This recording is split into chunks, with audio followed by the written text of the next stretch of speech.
السلام عليكم ورحمة الله وبركاته.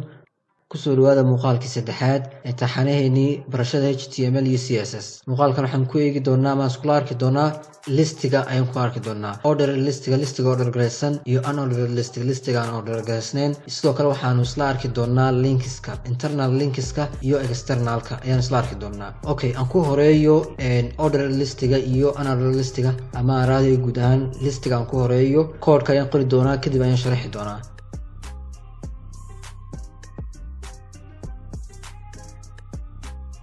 okay save and raado kadibna nimaado browserka qoraalkan markaa uma baahni qoraalka faraha badan paragraphka sidaas darteed waxaan sameyn doonaa comment ayaan isaga qaban doonaa. waxaan ka dhigi doonaa howlgab ama shaqo joojin ayaan ku sameyn doonaa. okay save and raado order listigu markaa micnaheedu waxa weeyaan listiga order garaysan markaa si automatic isaga lambaradan u raacinayo. haddii aad 10 qorto haddaad 20 qorto lambaradaasi si automatic isaga u raacinayo. markaa qaabkan ayaana loo qoraa. waxaad qoraysaa ol elementiga loo yaqaano ayaad qoraysaa oo loo soo gaabiyey order list kadibna listiga aad doonaysay intuu yahay. tusaale imika ku daro copy paste save and raado kolba inta ay yihiin ayuu lambaradooda raacin doonaa. tusaalaha labaad listiga labaad aan doonayna isla aragno waxa weeyaan unordered listiga aan order garaysnayn. okay intan aan copy and raado paste kadib intaasi ayaan ku bedeli doonaa ul ayaan ku bedeli doonaa oo macnaheedu yahay listiga aan order garaysnayn unordered list. okay save and raado sidaad halkan ka aragtaan waxa uu raaciyay bullets ayuu raaciyay dibcad madow ayuu raaciyay. marka halka order listiga uu raaciyay nambaro. marka linkiyada listiga aan raahday waxa loo adeegsadaa badanka gaar ahaan listiga loo yaqaano ul-ka ama unordered listiga waxa loo adeegsadaa marka la dhisayo ama la sameynayo menu ama navbar waxa loo yaqaano xagga sare website-yada ay ku leeyihiin laga doorto home page waxa la about page waxa lagu dhisaa listigan ayaa lagu dhisaa ul-ka. tusaalayaal mustaqbalka hadduu alla yiraahdo isla arki doonaa. okay inta aan kaga gudbo listiga markaan waxaan gudbi doonaa linkska.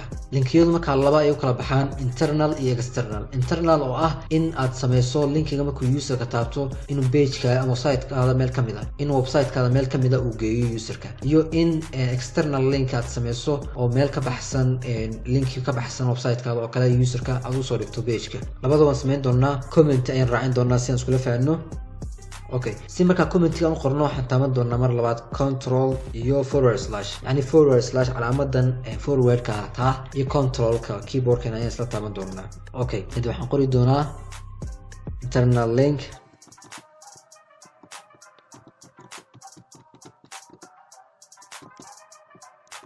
linkiga markaas aad u qorto waxaad qoraysaa oo loo soo gaabsaday anchor tagas ayaad qoraysaa kadibna enter ama tab ayaad siinaysaa keyboardkaaga.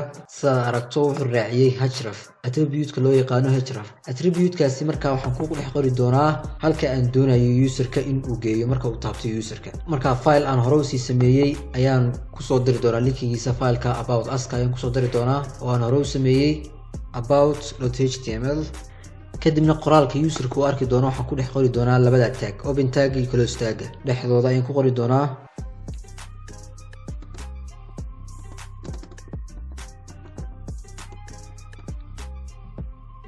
dan save raahdo waa taa waad aragtaa oo markaa wuxuu noo soo saaray linkiga ayuu noo soo saaray. linkiga markaa imika haddaan click siino wuxuu geyn doonaa page-kan oo aan hore usii sameeyey oo aan kusii diyaariyey paragraph maxaa qoraal fake ah wata aan kusii diyaariyey ayuuna geyn doonaa.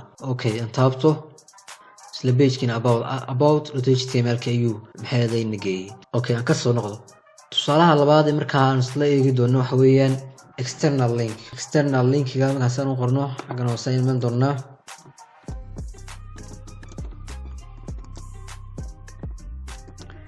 kadib waxaan qori doonaa inta baan soo koobiyeeyo